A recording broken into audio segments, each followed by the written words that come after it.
Today I want to talk to you about the importance of having a really clearly defined sales funnel in your agency. Now this video isn't about how to use software to build sales funnels such as ClickFunnels or Leadpages. There are tons of video tutorials out there, but this video I want to talk about the importance of identifying and defining the sales funnel in your agency. Now by the end of this short video tutorial, you will understand exactly how to define your sales funnel and how it can help you build stronger relationships with clients from day one. Now I've worked with over 250 agencies over the last 13 years and helped many of them define their own sales funnels, and I've seen the real benefit of helping them identify what works, do more of that, stop doing the things that don't work, and help build really strong relationships with their clients. What is the number one mistake that agency owners make when they are trying to do some sales and marketing?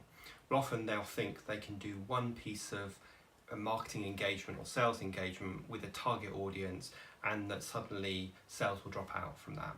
And of course they're going to be sadly disappointed because it takes a lot more than one piece of marketing to really build a relationship with your potential audiences. Now if we think of the sales funnel like this, and I'm going to show you one in a moment. At the top we have cold contacts going in the middle we've got warm leads and prospects, and at the bottom we've got customers and then repeat customers dropping out the bottom. And no matter what we're selling, we have to take that user on a journey of getting to know us, getting to like us, getting to trust us, and when they know, like and trust, they will buy from us.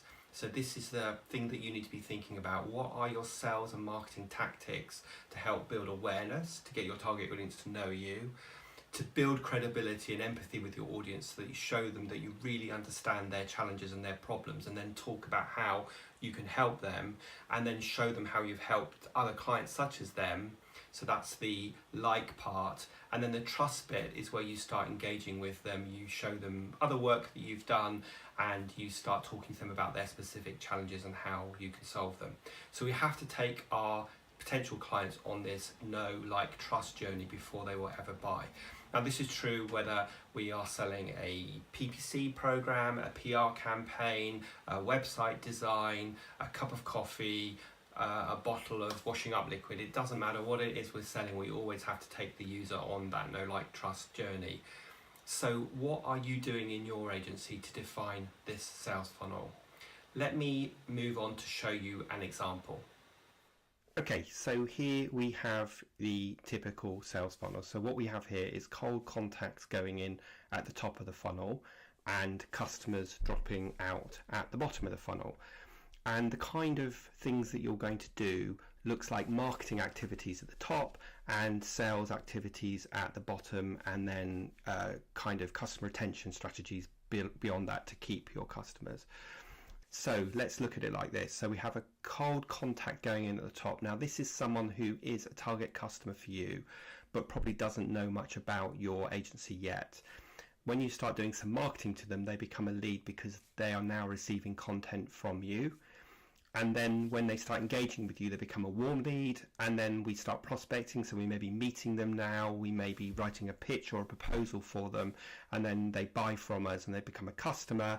And then we have a customer retention strategy, which means they become repeat customers.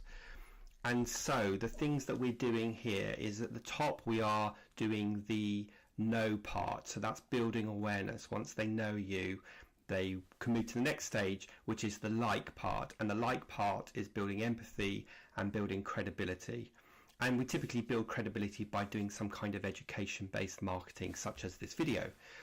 And then we build trust when we start to get to know them, and only when we've gone through those stages do the clients buy from us. So as I said, the top part of this looks like marketing, the middle to lower part looks like sales, then they purchase from us, and then we retain them by doing some kind of account development. So we have to take them through this know, like and trust process for any type of client. And the kind of conversations that we're going to have at this stage look like this. So the sales conversations, the first ones, once we start talking to them, is this probative conversation where you're proving your expertise and you're moving them from thinking you as a supplier to more of a consultant or an expert practitioner. Now this is really, really important. Every stage of the sales funnel, you need to be positioning yourself as a consultant, because ultimately that will lead you to be seen as a partner with your client rather than this supplier-customer relationship.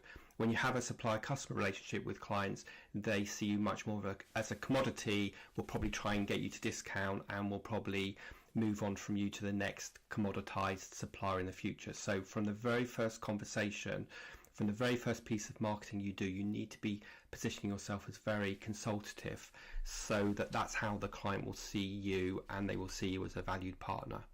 Then we move on to the qualifying conversation, which is where you kind of vet and qualify your lead to establish if an opportunity exists and if they're a good fit for you. So this is understanding things like budgets, timescales, who's involved in the decision making, and what are the next steps. And you do this by taking the lead and continuing to maintain your expert position. Then we move on to the value conversation, which is where you determine what value you might create for the client. So this is where we start focusing on outcomes and impacts rather than discussing inputs and outputs. I'm not going to go into too much detail now, but if you sell on value by talking about outcomes that you'll deliver for your client, then you're much more likely to win and retain them and be able to charge higher fees. Then we move on to the closing conversation, in which you sort of seamlessly transition from that value conversation into a sales and engagement process, all while maintaining that expert position. So this looks like agreeing the deal, setting down the metrics, and agreeing timescales and fees and so on.